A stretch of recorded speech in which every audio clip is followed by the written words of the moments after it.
What is happening? Welcome to my channel. My name is Matt Bradford. Today we're talking about playing a lap steel in a band setting, along with a band, if you're playing with other people, whatever.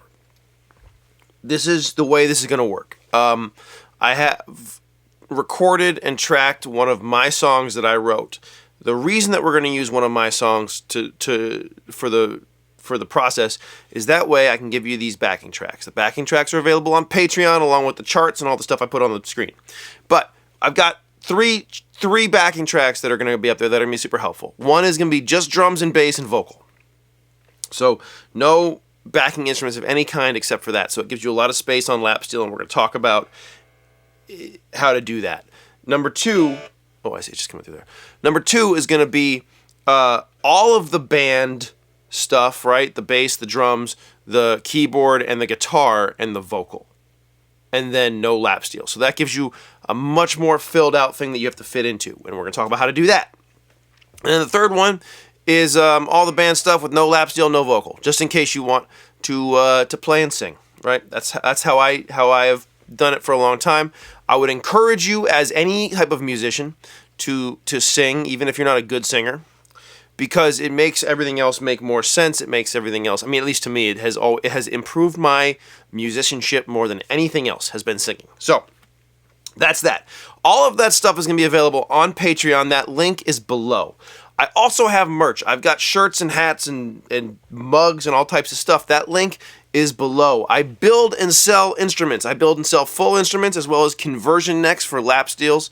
For strats and tellies and that stuff. That link to my reverb store is below. Email me. I can give you a way better price. We can, it's so much. One thing with reverb, just as an aside, reverb estimated the shipping cost on some of the stuff that I just posted at like $36 to $38 for the US. And I just shipped it for 14 or 20 or something. So, I can give you a better price and probably better shipping cost. And finally, if you just want to leave me a tip, boom, leave me a tip. I would appreciate it. So, I need water. So let's just use this this song I've written. I'm going to play the song here just so you can hear it, okay? If you want to skip it, whatever, then you just don't know the song we're playing. Fine. So here's the song.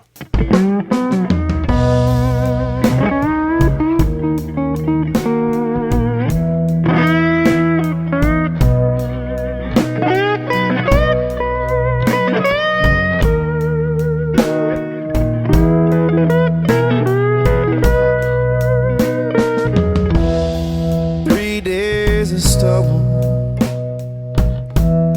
and years of disgrace.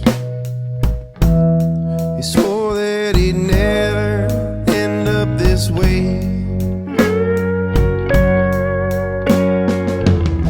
He couldn't keep out of trouble. There's lines on his face. Skies of love lost and prices paid.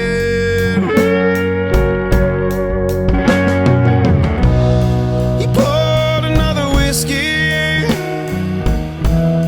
and tried to sing along.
So I hope you enjoyed it. It's a song I'm proud of. I've released it a couple times. That version is also going to be available wherever you stream stuff, as well as that version is also just available on YouTube, just that video, and I'll link it here. So,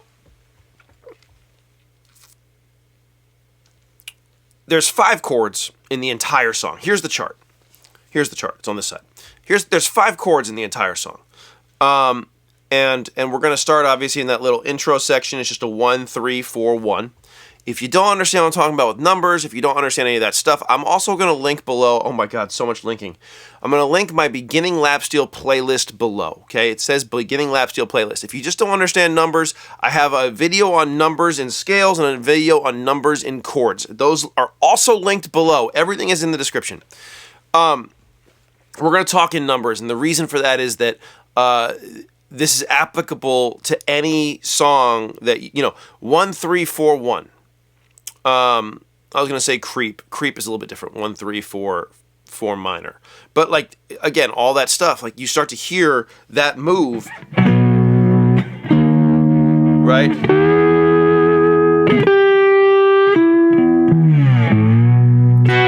We start to know how to do that. So, we're going to start with the intro, and I know there's been so much talking, there's going to be some more. I got a comment on a video recently that was like, listen, there's 10 minutes of video and there's only like 2 minutes of playing or something, or a minute, or whatever the comment was. I don't care. The point is this, is that there's only 5 chords in this whole song. It's on this side. There's only 7 notes in this scale. So there's not that much to do.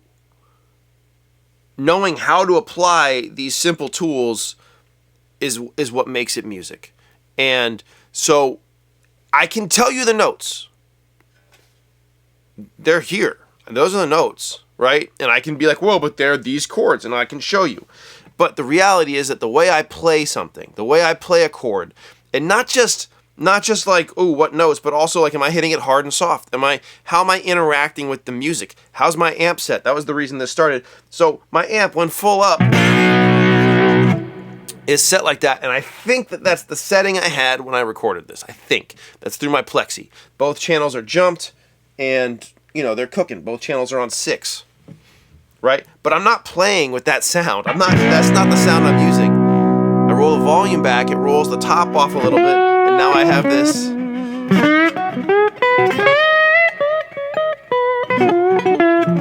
Right, much more touch-sensitive sound. And then I also have control on my volume knob to really adjust what I'm doing. These are the super important things in playing with a band, right? Not being too loud. I went and saw a show recently, and a very well-known bass player was so loud. He was so loud it ruined it. It ruined the experience for me. When he was on the stage, there were multiple bass players, and they were all playing at different levels. And there was one bass player who was the perfect volume, and then one who was a little too loud, and then this other one who was just like, it was all you could hear. And it was like, and I was talking to I knew a couple of the players, and one of them was like, yeah, man, it's it's all I can hear on that stage. And so for me, so he's way more famous than me, and I mean, I'm not famous. He's famous. He's a famous bass player. He's played on these huge stages, these huge things. I don't know what's going on there. But I'm going to tell you that for me, if I can't hear what's going on around me, if I can't hear the other guys, then I'm messing up. That's the first thing. When I get into a band setting, I want to make sure I can hear everybody else. If the singer's singing, I should not be louder than the singer. If the singer's singing, I shouldn't be playing over what the singer's doing. Right? I want to be able to hear the bass player. I want to be interacting with him. I want to hear what the keyboard's doing. I want to hear what the guitar is doing. I want to hear all that stuff. Because if I can hear all of that, then I can interact with it. And hopefully, I'm playing with people who also want to interact with me. And that is the first key to playing with a band, is being in a position where to go, I am too loud. I would rather be too quiet than too loud, always. And, the thing that if you're in a band, you're always going, I'm not loud enough. And it's got to be a team effort. It has to be everybody's on that same page, or everybody starts fighting for their space, and then all of a sudden it becomes I'm happy to do that too. I'm not happy to. I do that too. When it becomes a thing where it's like everybody's just getting louder and louder, well, now I got to start getting louder and louder too, because people aren't creating space for each other. And I've really done as much work as I can to not end up in those situations anymore. Creating space. So let's start with this intro. I have this tone, and right, my volume's a little the way up. Okay, we're gonna start with all of the instruments together. Are we recording everything? I can't see what's happening. Okay, all right, we're there. Okay, good. Everything's recording. Okay, so let's start with this intro, and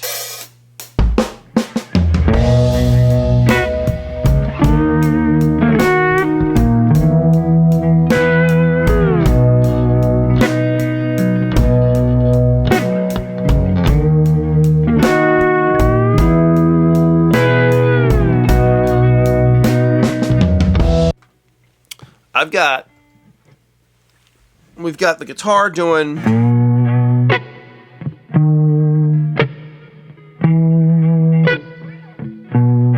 There's a lot of space there where I can kind of embellish a little bit.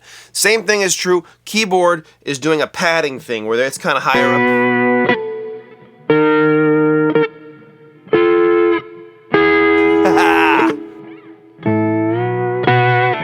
Okay, so I'm hearing those things. So I have some options here. One thing I want to do is I want to dial into the rhythm. So I can take these chords and I can do a rhythm exercise similar to the rhythm exercises we did in the if you need just to understand how the chord shapes work, I have my major and minor chord shapes as well as 7 chord shapes. There's no 7 chords here. Oh my God, more videos. I'll link it below. Anyway, point is this. We could do this. If we hear this, that rhythm, right? That ba, ba, ba. We can try to reinforce that rhythm. And again, I haven't said this yet. We're playing as a melodic drummer. That's really the idea when playing in a band, playing rhythm instruments in a band, is to reinforce the rhythm and the harmony and to not get in the way. So what I'm going to do, I'm going to outline the chords.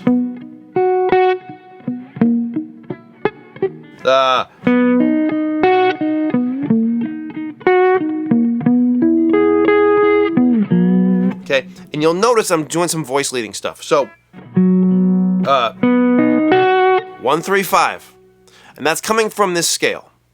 You can see why this is not a beginning lesson, right? It's coming from this scale. I have a 1, 3, 5. And remember, this is a movable scale. So in this case, that 1 that I'm pointing at right now, that's highlighted right now, that 1 is at the 9th fret, because that's B. So I'm playing my 1. Right? 1, 3, 5. 1, 1, 3, 5, 3, 1. Ooh. And let's accent that 3. So 1, 3, 3, 5, 3, 3, 1. 1, 3, 3, 5, 3, 1. 1, 3, 3, 5, 3, 1. Now when I go to my 3 chord,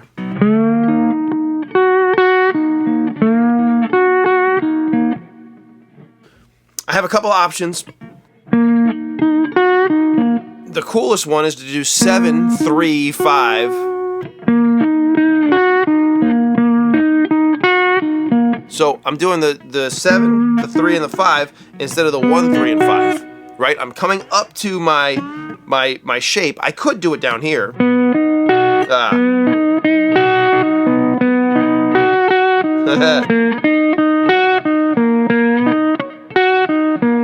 Right? But let's do it up here. Then we can go.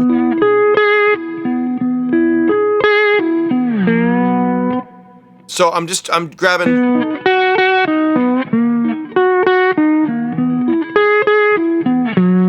Right, I'm following the shapes. Does that make sense? So that's the first thing I'm gonna do. I'm gonna outline the chord rhythmically. One of the reasons I didn't do this this is something that I could definitely do. I could definitely see myself doing if I was not singing while playing. It gets harder to do that while I'm singing while playing. I'm just presenting you the song originally the way I perform it. And now we're going to talk about playing rhythm if I don't have to sing. So, we're outlining those chords.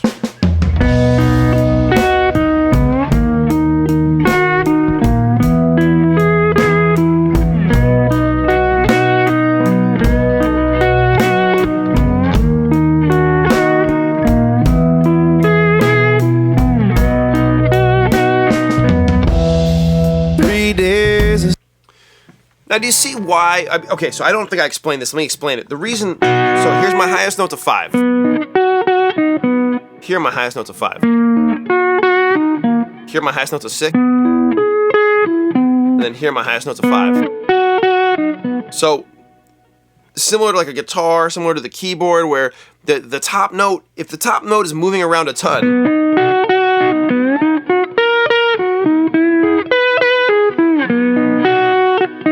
that's what's called parallel movement. It's called parallel fifths. I think parallel fifths are the problem. I don't know. In classical theory, there's a thing about parallel something. Doesn't matter. But the point is, the fact that I'm able to play, right, and then my next move is giving me actually the same notes here, right? And I'm just changing that one note, and I can do it here, right? This is not chord shapes we've talked about yet, but I can move it all around. I'm just taking these numbers, the 1, 3, 5. I can play that anywhere. Right?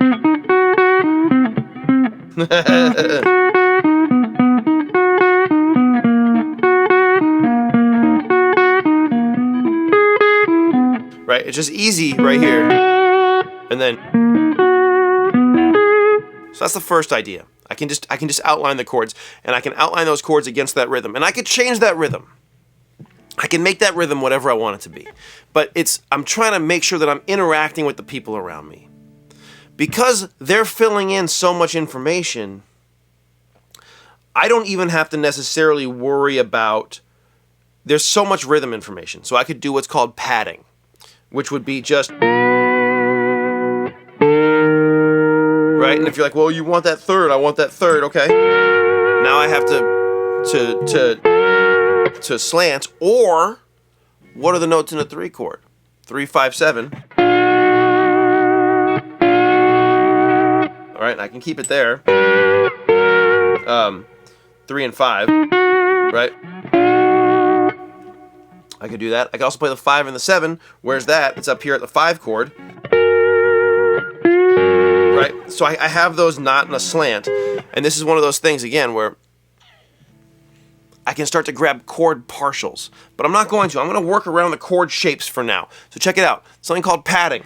And again, this isn't about, like, let's play all the notes. One of the things that's the worst. I'm switching guitars. Hold on. I know, it's a lap steel lesson and this is a guitar. What the heck? So look,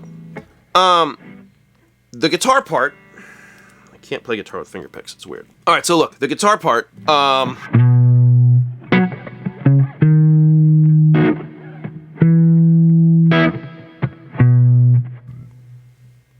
me. It's the same, we're talking about with the guitar.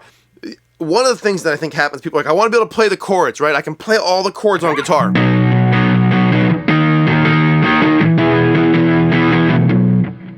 Taking up so much space, and it doesn't leave space for anything else. Once you can start to have that musical interaction,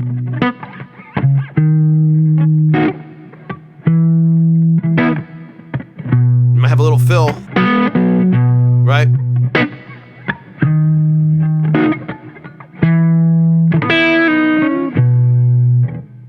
We're looking for that same vibe on lap steel. So the idea that I can't play the chords all at once is the thing that I think a lot of lap steel players rage against. And we need to be listening to bass players, we need to be listening to horn players, people who have that same sort of, like, we're not playing full chords, and instead we're going to be using rhythm, and we're going to be using the idea of, like, outlining chords. So let's do something called padding, and I'm just going to play straight across. We can start to add slants and things, and you can see them on the, you can see where some of the slants lay out on the scale. I don't have my volume all the way up. Right? We can talk about that at some point, but let's not even worry about it right now. Because again, we can grab those notes that right? Well, what is that? That's a 5 and a 3. 5 and a 3. I mean, you have to go way up here for that. Whatever, it's fine. 5 and 3.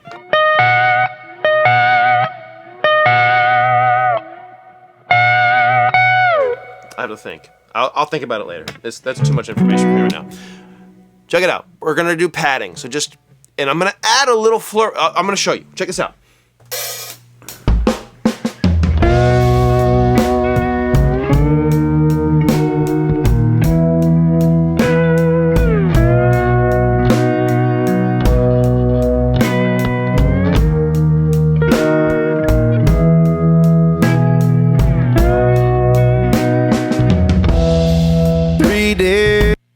So if I'm padding, I'm thinking of two different things. So padding would, again, it's just big long notes.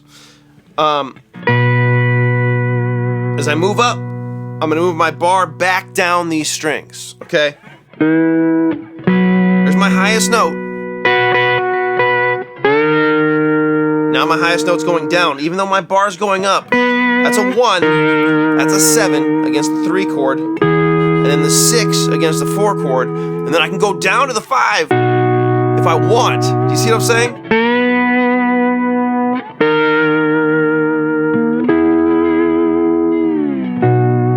Okay, that's number one. And then number two is, because we're on a slide instrument, you can do this with a regular instrument too. You gotta be careful with the singer. You gotta be careful with what the singer's doing, because some singers do not like this, but, right, just add a little, right? And if I'm playing this, I don't need to play that minor third. I don't need to make that 3 chord minor. I could. I don't need to, because everyone else is doing it.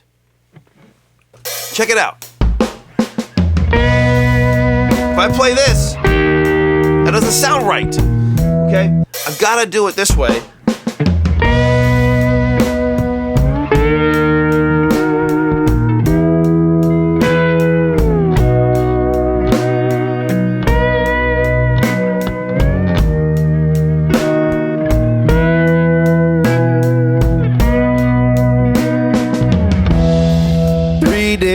Okay, so second one will be padding.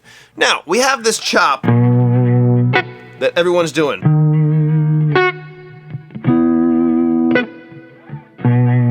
I love doubling that. It gives it, because no one's going to be super perfectly tight, and I'm not the tightest player anyway, and so it kind of gives it this flamming effect, right? Which can be thickening.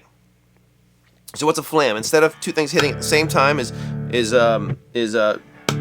right, one then the other. You want to be tight, but there's a reason that like bands with 2 drummers have that sort of bigger sort of drum sound. You know, the Allman Brothers and Truck Tedeschi band, like it's those double drummers really like add, because they're never going to be perfectly in time. It thickens everything up a little bit, and that's really cool. So if I'm just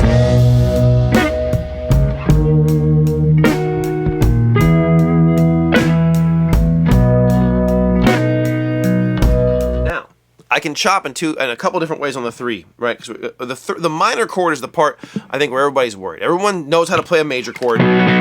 Don't do that. Don't do that. Okay? Now, if I just do that, it sounds minor. Because first of all, the note that's missing, this note, is the 5. It's in my 1 chord, so we're already hearing it. Okay? So we can do it that way. We can also do this.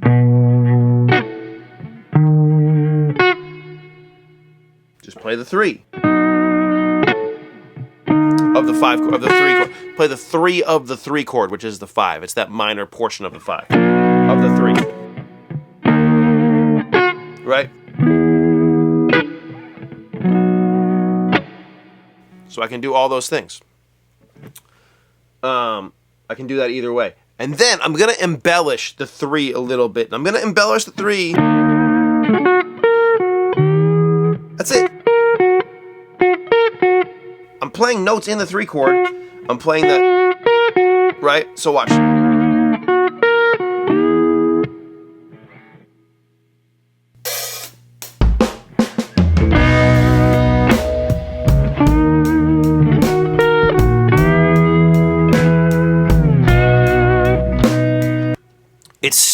It's still a rhythm part. It's not a lead part. I'm just... Right? It's the same thing as if I was playing on guitar. The guitar's over here. And I was, finger picking it. It's the same thing. We don't have to play all the notes at once. So we've talked about outlining the chords rhythmically. We've talked about padding the chords. And we've talked about now the chopping stuff. So let's get into playing behind the singer, embellishments, fills, things like that. Okay, so I've queued up the verse. Now,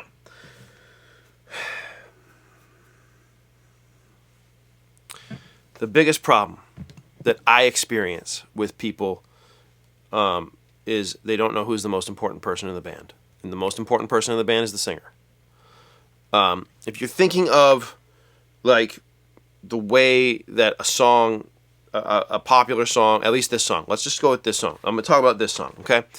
The lap steel leads, even though I am known as a lap steel player, the lap steel leads are the least important part of this song. If you took all of those out, the song still exists. If you took the lap steel out, the song still exists.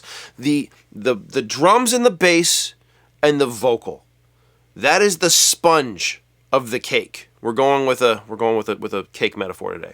That's the sponge of a cake. The keyboard and the guitar and the lap steel rhythm, that is the icing. We need it, otherwise it's just sponge. No one wants that. But you can't just eat icing. That's not good. The leads are the sprinkles. It's the least important part. And guitar players, lap steel players don't seem to be able to grasp that as an idea. This is we are the least important. The fancy stuff that we spend all the time worrying about is the least important part of what we're doing. So, singer comes in. I want to make sure I stay out of the way of the singer. I want to be listening to what the guitar and the keyboard are doing. So let's listen real quick. Okay, just listen. 3 days of stubble and years of disgrace. He swore that he'd never end up this way. Okay, so there's essentially, it's a 4 and a 1, right? If we're looking at this chart, the verse is 4-1, 4-1, 4-1, right? And then 6, 5. Okay. Okay. So, I had to get in tune.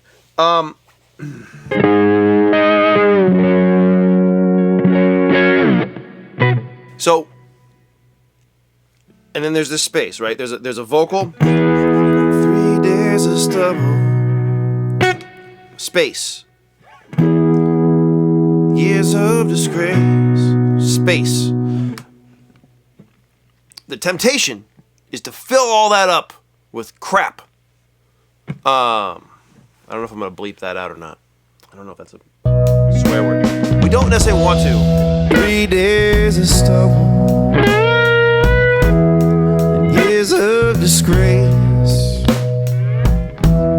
He swore that he'd never end up this way. Phil here to raise the energy. Couldn't keep it. So I want to make sure that I'm mirroring the rhythms when I start getting into this verse. I want to make sure I'm not getting in the way of the vocal. The vocal is happening. It's not time to be wailing away on the instrument. Instead, now I might put a little fill in there, and you've heard the fills that are in the original track and whatever, but a lot of it is trying to again be rhythmic and to stay within the harmony of the chord. I don't want to add too much, we don't need all that. That's not, it's so inappropriate for the song. And so if I was to do that, right, check it out. This is the dumbest thing. 3 days of stubble and years of disgrace. He swore that he'd never end up this way.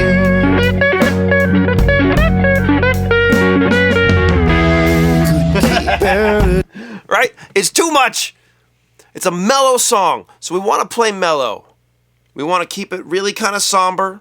We want to follow the rhythms that are happening, and not in a way that's like this super overplaying craziness. Instead, and it's something that, I'm sorry, this is how this lesson is going to be today, because it's really more about the theory of interacting with a song, and in this case, this song. And we can do more. If this video does well, we can do rock songs and blues songs and all that stuff. But the reality is that a lot of times people are really focused on playing all these notes. And if you go and you listen to the songs you love, if you go and listen to the slide players you love, maybe they're playing notes all the time, but usually they're not. You know, two of my favorite musicians, bands, whatever. I love the Tedeschi Truck stuff a lot, and that's like a 13-person band, and it's as busy as it gets. But there's so much space. It's a 13-person band leaving so much space, and whether it's Derek Trucks or the keyboard player or the organ player or whoever putting in fills, those fills are often very not often. They're always very tasteful, right? All this like really mellow stuff. The other band that is as dear in my heart as anything is AC/DC. And again, if you listen to what they're doing, there's it's about time and it's about space, and there's space for the vocal primarily and the riffs and the rhythms. That's the key thing. Even Metallica is as busy. This is Meowtalica, but Metallica is as busy of a band as it's gonna get. I mean, metal is a very technical, play a lot of notes kind of music, and like it's all about rhythm. There's not a lot of like soloing happening around a vocal. The vocal is being given space. The guitar parts are being given space. We know what, in any given part of the song, we know what the most important thing is. And so when you're playing with a band, when you're playing with other people, knowing whose time it is to shine, and then doing your best to try and support that. Those are the bands I like to play with, at least, are the ones who everybody's trying to make everybody else look good. So it has to be a conversation. It can't be everybody yelling at once. It has to be, dude, the singer's in charge and he's doing his thing. And then the singer takes a break and the guitar player gets to do his thing. Or the organ player gets to do his thing. And in the process, I got to fall in love with the rhythm and I got to fall in love with the groove. And so if I'm hearing something like this, I'm not going to play a rhythm. 3 days of stubble, years of disgrace.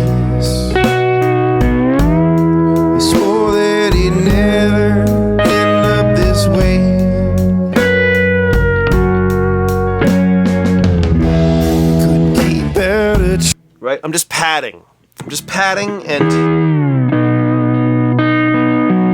then adding. It's not a fill. It's a little bit of extra stuff because now there's some space, but it's not a fill. It's not. Right? When I got to that 6th chord, played the 5, and then all I did, I went one note up. We could do it behind the bar bend. We wouldn't. I'm not doing that. I hate that. I just went one note up to just embellish that chord a little bit. I'm gonna do a whole video on chord embellishments, by the way. But the idea is just I'm playing a note right around the chord. That's it. And I could do, I could do more. We start getting in the danger of doing too much. Do too little. Don't do too much. When you see people who can really play, oftentimes it's how little they're playing that's incredible. At least in this context of a song, not in the Instagram thing is like you got to show me what you got. At least this is where I've gained my most notoriety was on Instagram, and it's like that's all about like play as many notes, be as impressive as possible, and the super musical playing doesn't get the same sort of love. And then you get into a band setting, and it's like this is the joy for me, at least, is like playing a little bit more tastefully. I'm not gonna play super tastefully on Instagram, but I'm gonna try to be more tasteful when I play in a musical setting. And so when we have this verse come in, 3 days of stubble, disgrace. Watch. Kick, snare. He swore that he'd never end up this way. Embellishment. Couldn't keep out of trouble. Kick, snare. His lines on his face.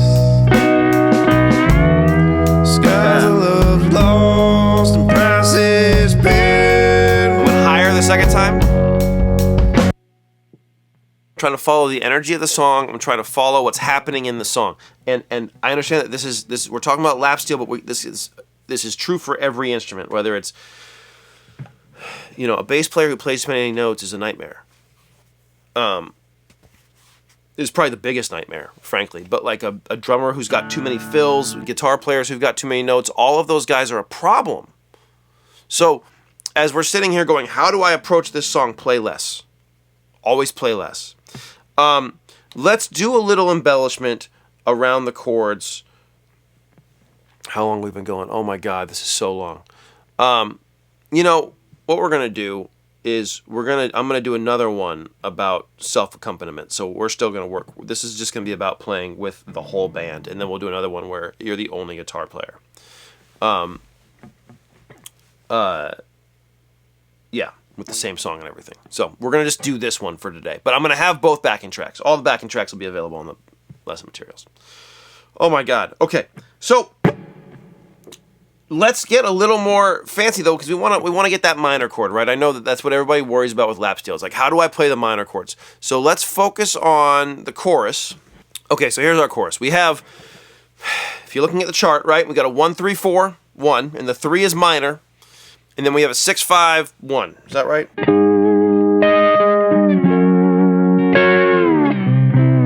Right. And I was playing on the recording, I ended up playing the 6 down here.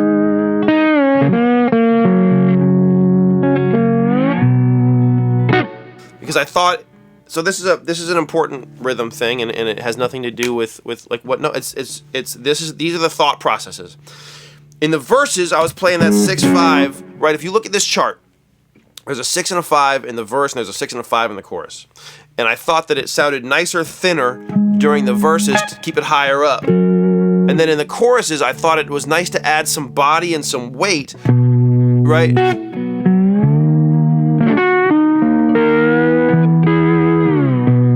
Here's that 6.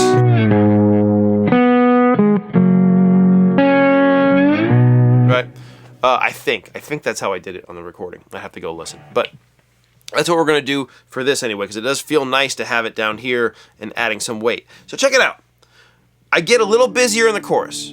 Why? Well, because the energy's coming up, and so now we're trying to build energy. And I think this is thinking of music as far as energy as opposed to notes, as far as chords, as far as rhythms, as far as all that stuff. Like, what's happening? The chorus is the most energetic part. And so when we get to the chorus, I'm getting bigger notes. I'm bringing my volume up a little bit. He poured another whiskey, tried to sing along. I didn't like that. I'm gonna do it again. That's something that that's a move that I do a lot to outline that 3. I'm playing that minor third of the chord. So if we're talking about, we're talking in this case about a minor chord shape, that shape right there. And I'm playing that shape. Right? But I'm playing it the third first, which is in this case the 5.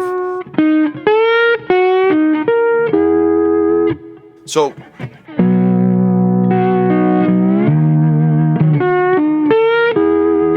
it's not a lead. It's not a fill either. It's rhythmic. Right? We're just trying. It's like if like the keyboard player did it, it wouldn't be. I don't know. I don't know how to explain it. That's what I'm saying. It's just. It's similar to finger picking. I could do it here.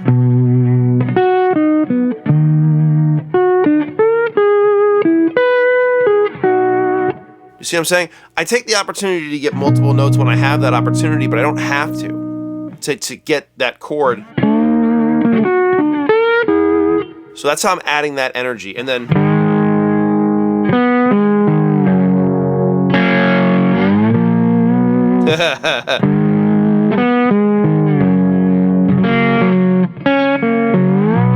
so same thing here, I'm outlining that 6th chord, but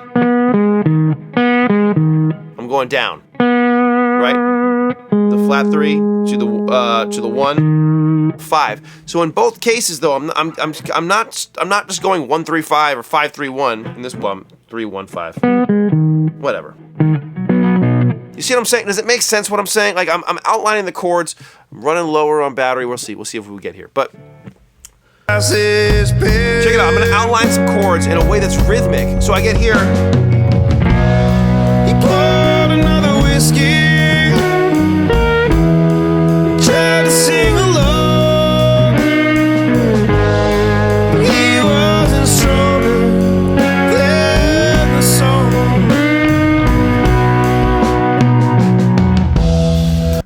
And even at the end there, I'm coming from outside the chord, but then I'm playing only chord tones and I'm playing them rhythmically. So I'm still outlining that last one, even though I'm giving it a fill, a little bit of a lift. The idea here is I don't have to play that I don't have to be hitting this all the time. It doesn't have to be, look at my minor chord. It doesn't have to be that. All I have to do is just tell you that it's minor.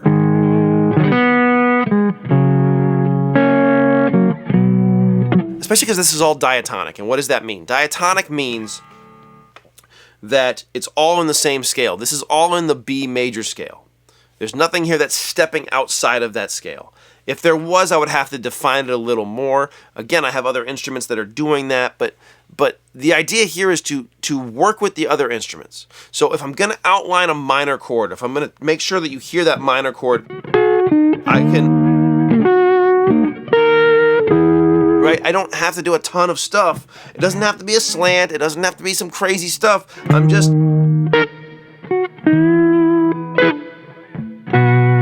and finally, I don't have to even play the root. The bass player is playing the root. In this case, the guitar is playing the root, and the keyboard player is playing the root. So check this out. Now, I'm going to play higher up to just add some energy. If I have this space, He poured another whiskey, tried to sing along, but he wasn't stronger than the song. She woke up. all right, I'm filling in a gap that is not being filled, and that's the idea here. The idea here is bass players got the root covered. I don't have to play the root. In this case, because these chords are pretty simple, there's only a 1, 3, and a 5. I don't have to worry. I mean, the thing that's going to be the most important for me on each of these chords is a third. Is that true?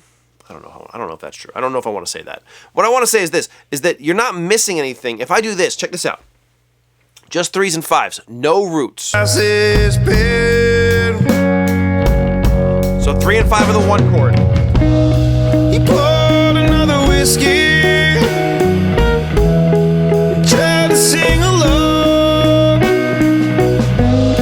but he wasn't stronger than the song.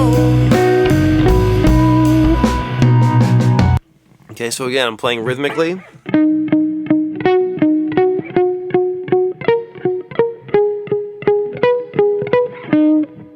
Are you missing the root? No, because everyone else is playing it. So what I'm thinking about playing along with people, I'm thinking about like what's covered, what areas need to be open. In this case, if everyone was playing, if the guitar and the keyboard were a lot of,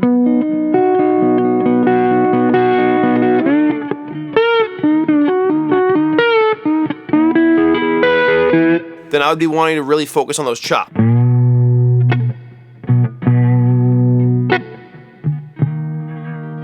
Right? Because they're doing that, that gives me a little more space to be getting some 16th note stuff or some some busier stuff, but it's got to be rhythmic. And it's got to be tight, right? If I'm doing this, but it's not rhythmic, it becomes this weird, like, if I do this, like,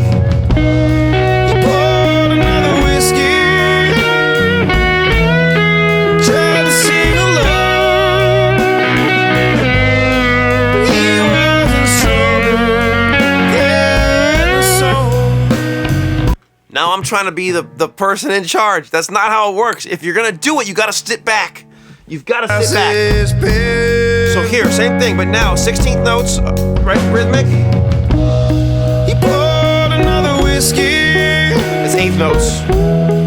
Tried to sing along. 16th notes.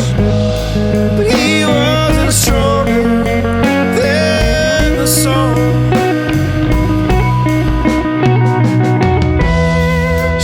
Up this morning. Okay, I'm not trying to be in front. I'm trying to support. I'm trying to get behind everybody. I'm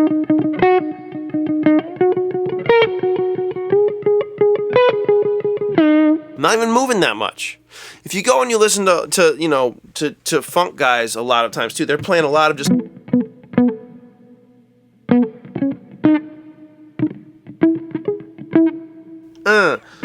right? Not being the star. That's the key to playing with a band. You're going to have your moment. You're going to have that part where everyone's like, listen to the slide guitar. It's one of the joys of being a slide guitar player, to be honest with you. When I'm playing with people, people are giving me more solos. I promise you I'm getting more solos than the keyboard player. I'm getting more solos than the guitar player a lot of times. My whole life is a guitar solo. And to be honest, the thing that's been the coolest is when people have said to me, your rhythm guitar playing is really good. We're going to do another video of like just playing, we'll do it. We're going to do a bunch of these. We're going to do some self-accompaniment stuff too. But take the song and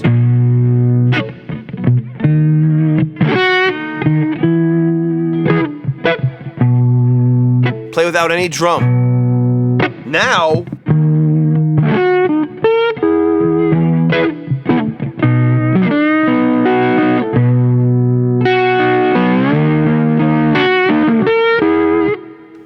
you have to be the whole cake.